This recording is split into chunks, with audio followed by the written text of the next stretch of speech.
Have you ever felt like you're doing everything right in your manifestation practice, yet nothing changes? You visualize, you affirm, you create vision boards, you script your desires with intense focus. You're told to just think positive, to raise your vibration. But your reality remains stubbornly the same. You feel a flicker of hope, but then the old patterns of doubt, lack, and frustration creep back in. You're left wondering, what am I missing? Is this whole thing a lie?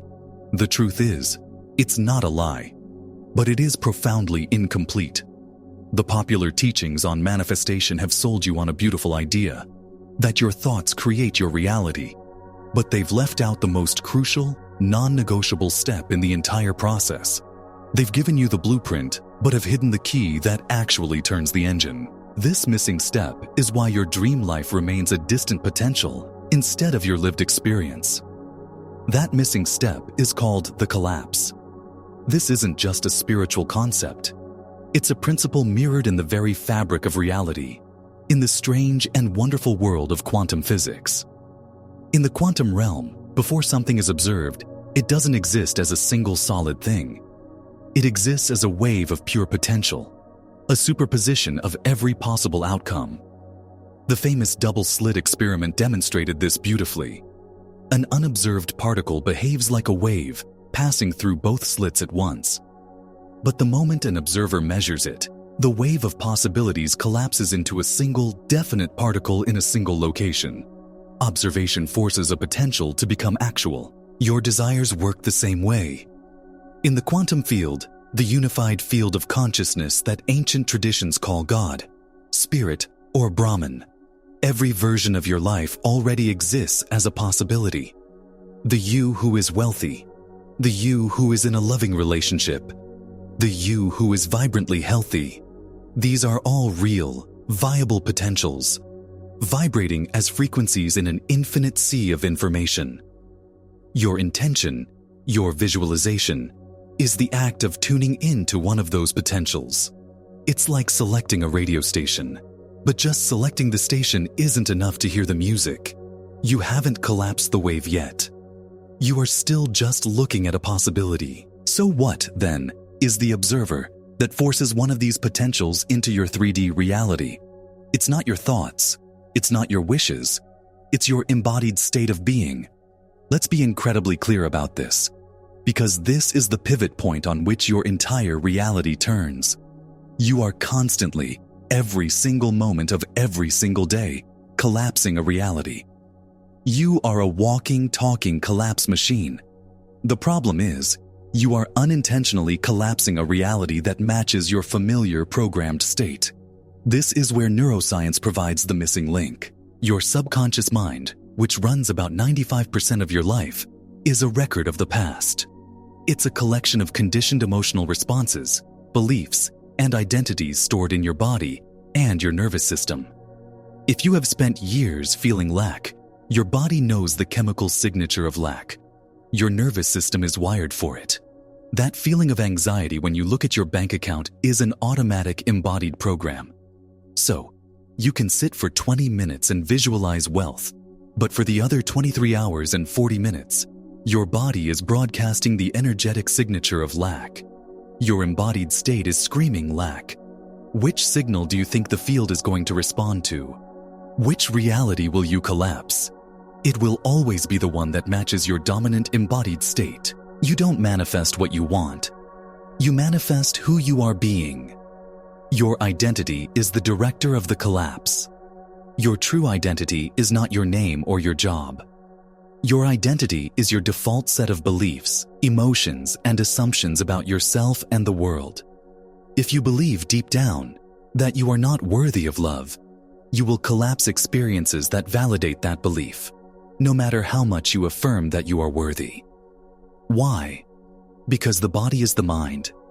The feeling of unworthiness is a program running in your subconscious, regulating your heart rate, your hormones, your posture. This is your state of being, and this state is what selects a reality from the quantum field. The universe doesn't give you what you want. It gives you a reflection of who you are. The ancient scriptures say, To him who has, more will be given. This wasn't about rewarding the rich. It was a quantum formula. To the one who has the internal state of abundance, more abundance is collapsed into their reality.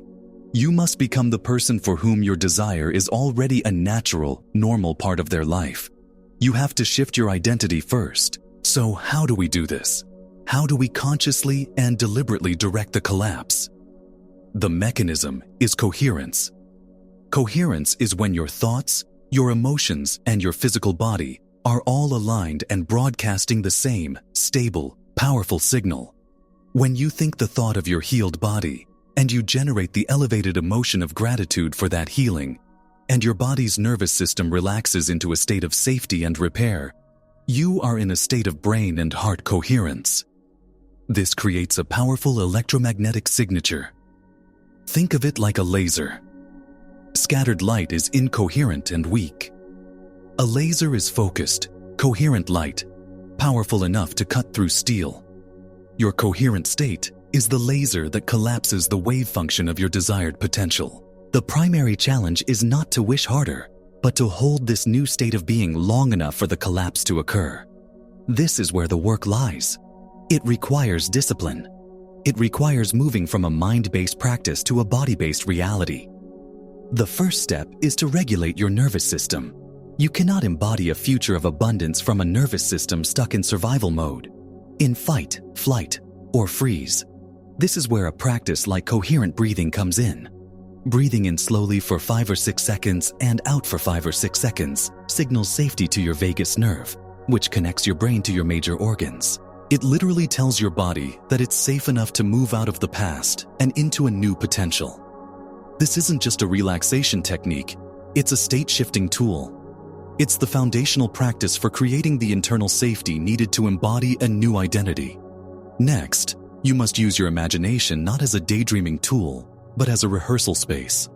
When you close your eyes and truly feel the reality of your wish fulfilled, not just seeing it, but feeling it in your body, your brain cannot tell the difference between the imagined event and a real one. Neuroscientists have shown that imagining playing the piano activates the same parts of the brain as actually playing it. When you do this repeatedly, you are installing new neural pathways. You are creating a neurological map of your future, but it goes deeper. This is where epigenetics comes into play. Your emotions are chemical feedback. The elevated emotions of your future, gratitude, joy, freedom, literally send new signals to your genes. You are telling your body, through feeling, to rewrite its biological expression to match the person who is living in that future. You are quite literally becoming a new person from the inside out. This is assuming the feeling of the wish fulfilled, as the mystic Neville Goddard taught. It is the scientific and spiritual alchemy of creation. You are rehearsing your future identity until it becomes your dominant state. The key is to understand that you are a multidimensional being, broadcasting a signal across multiple levels of reality. Your thoughts are an electrical signal. Your emotions are a magnetic signal. Together, they create your electromagnetic signature, your state of being. This signature is what interacts with the quantum field. You are a transmitter.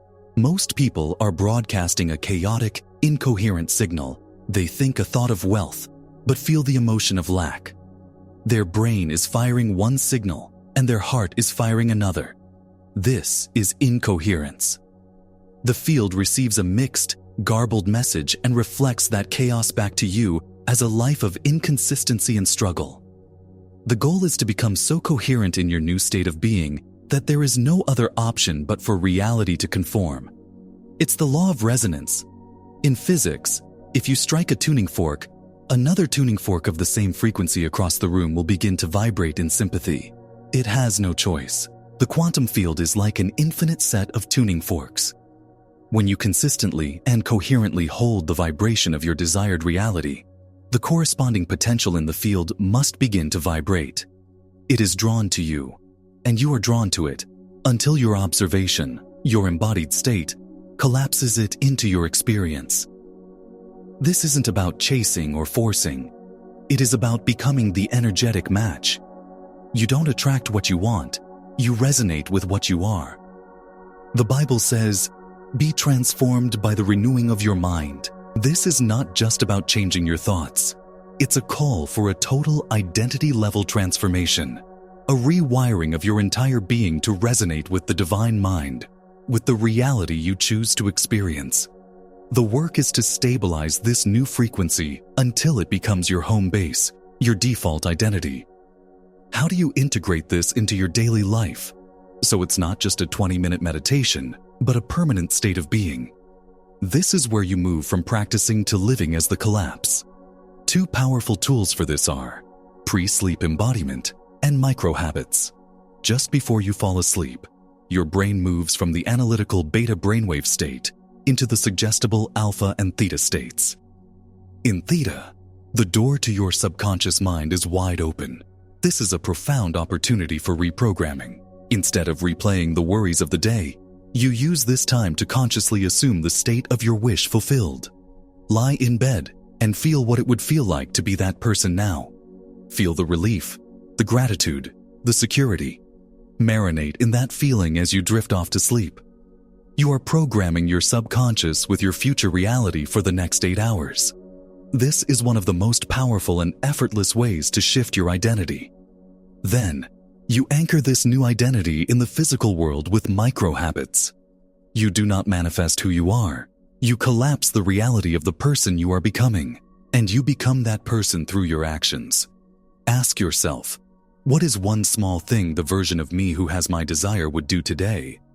If you desire to be a successful author, perhaps that version of you writes for 15 minutes every morning, no matter what. If you desire to be wealthy, perhaps that version of you reviews their finances with confidence, not fear. These are not actions to get something. They are actions to be someone. Each micro-habit is a vote for your new identity. It's a physical declaration to the universe that this is who I am now. It reinforces the neural pathways and conditions your body to accept this new reality as its baseline. So I ask you, right now, what is one micro-habit you can commit to that represents the identity you are choosing to embody? Decide on it now. This is where intention becomes reality. The path of conscious creation is not always easy. As you begin to hold this new state, your old identity will fight for its life. This is the source of doubt, fear, and impatience. Your body, accustomed to the familiar chemistry of stress or lack, will send craving signals to your brain to generate thoughts that produce those old feelings. It's like an addiction. Doubt is simply the memory of old energy. When it arises, you must see it for what it is. An echo, not a prediction. It is the ghost of the old self trying to pull you back into the familiar timeline. This is the moment of greatest power. Do you react and return to the old state, re-collapsing the same reality? Or do you observe the doubt without identifying with it, and consciously return to the feeling of your wish fulfilled? This is where you must become unshakable in your inner world, regardless of what the outer world reflects. There is always a time lag between your energetic shift and its physical manifestation. During this lag, your 5 senses will show you evidence of your old reality. This is the ultimate test. Can you hold the faith, not as a blind hope, but as a deep knowing that creation is already finished in the quantum field? Can you walk by faith and not by sight? This means trusting your internal state more than your external circumstances. You have to fall in love with your future reality so much that you no longer need the outside world to validate it for you. Your joy must come from the internal embodiment, not from the external result. When you reach this state of being, the external manifestation becomes a side effect. It has to appear. It is the law. You have stabilized the state. You have become the person. You are living as the collapse. This is not about getting something. It is about remembering who you truly are, a divine creator, endowed with the power to choose your reality by choosing your state of being. So let's bring this all together. The popular law of attraction is incomplete because it focuses on intention while ignoring the engine of creation, your embodied state. You are always collapsing a reality from the quantum field of infinite potential. That collapse is not directed by what you want, but by who you are being on a moment-to-moment basis. Your identity, stored in your subconscious mind and expressed through your body's emotional state, is the signal that selects a reality. To change your reality, you must change your identity. You must become the person for whom your desire is a natural, foregone conclusion. This is not a one-time act. It is a continuous process of becoming. You achieve this through coherence, aligning your thoughts, emotions, and body into a single, powerful signal. You use tools like coherent breathing to regulate your nervous system, imagination to rehearse your future self, pre-sleep embodiment to reprogram your subconscious, and micro-habits to anchor your new identity in your daily actions. You learn to overcome doubt by seeing it as an echo of the past and choosing, again and again, to return to the feeling of your wish fulfilled. You shift from asking the universe for something to actively becoming the version of yourself for whom that reality is already true. This is the journey from victim of circumstances to conscious creator of your life. The power was never outside of you. It is in your ability to choose your state of being. Choose now. Decide who you are going to be, and then live from that identity until the world you see with your eyes finally catches up to the truth you have already accepted in your soul. Your new reality is waiting for your collapse.